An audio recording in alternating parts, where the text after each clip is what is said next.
Tradition 6.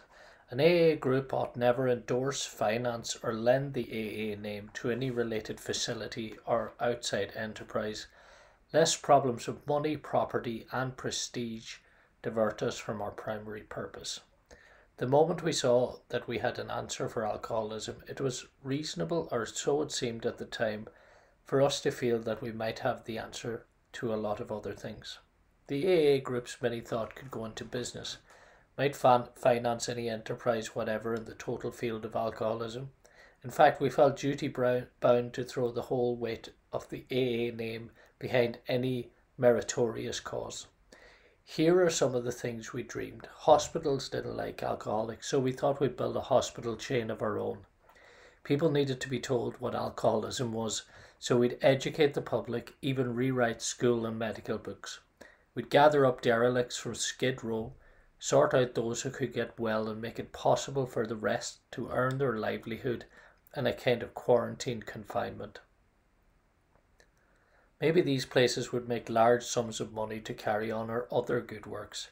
We seriously thought of rewriting the laws of the land and having it declared that alcoholics are sick people. No more would they be jailed. Judges would parole them in our custody. We'd spill AA into the dark regions of dope addiction and criminality. We'd form groups of depressive and paranoid folks. The deeper the neurosis, the better we'd like it. It stood to reason that if alcoholism could be licked, so could any problem. It occurred to us that we could take what we had into the factories and cause labourers and capitalists to love each other. Our uncompromising honesty might soon clean up politics.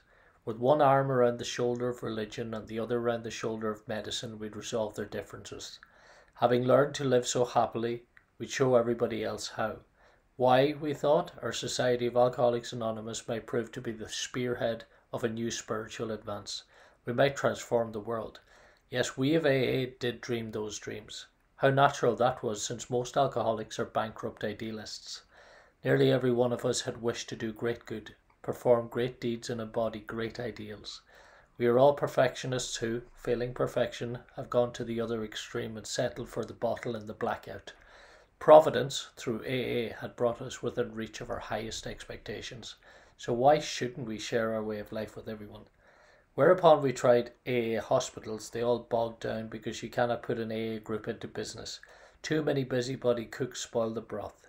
AA groups had their fling at education, and when they began to publicly whoop up the merits of this or that brand, people became confused. Did AA fix drunks, or was it an educational project? Was AA spiritual, or was it medical? Was it a reform movement? In consternation, we saw ourselves getting married to all kinds of enterprises, some good and some not so good. Watching alcoholics committed willy-nilly to prisons or asylums, we began to cry. There ought to be a law. AAs commenced to thump tables in legislative committee rooms and agitated for legal reform. That made good newspaper copy, but little else. We saw we'd soon be mired in politics. Even inside AA, we found it imperative to remove the AA name from clubs and 12-step houses. These adventures implanted a deep-rooted conviction that in no circumstances could we endorse any related enterprise, no matter how good. We, of Alcoholics Anonymous, could not be all things to all men, nor should we try. Years ago, this principle of no endorsement was put to a vital test. Some of the great distilling companies proposed to go into the field of alcohol education. It would be a good thing, they believed, for the liquor trade to show a sense of public responsibility. They wanted to say that liquor should be enjoyed, not misused. Hard drinkers ought to slow down, and problem drinkers, alcoholics, should not drink at all. In one of their trade associations, the question arose of just how this campaign should be handled. Of course, they would use the resources of radio, press, and film to make their point. But what kind of person should head the job?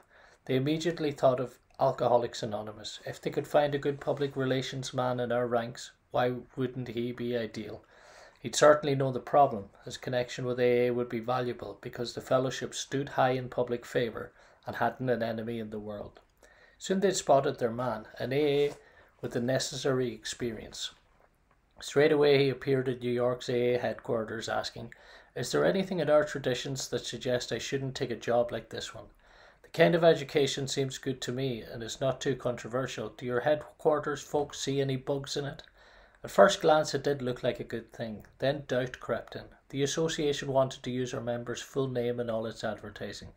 He was to be described both as its director of publicity and as a member of Alcoholics Anonymous.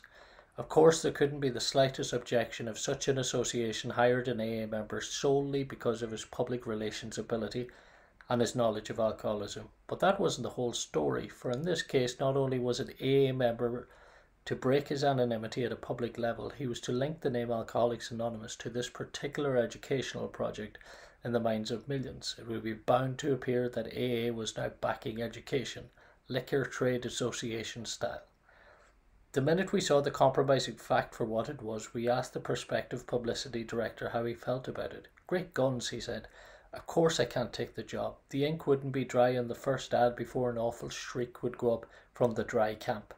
They'd be out with lanterns looking for an honest AA to plump for their brand of education. AA would land exactly in the middle of the wet-dry controversy. Half the people in this country would think we'd signed up with the dries. The other half would think we'd joined the wets. What a mess. Nevertheless, we pointed out, you still have a legal right to take this job. I know that, he said, but this is no time for legalities. Alcoholics Anonymous saved my life, and it comes first. I certainly won't be the guy to land AA in big time trouble, and this would really do it. Concerning endorsements, our friend had said it all.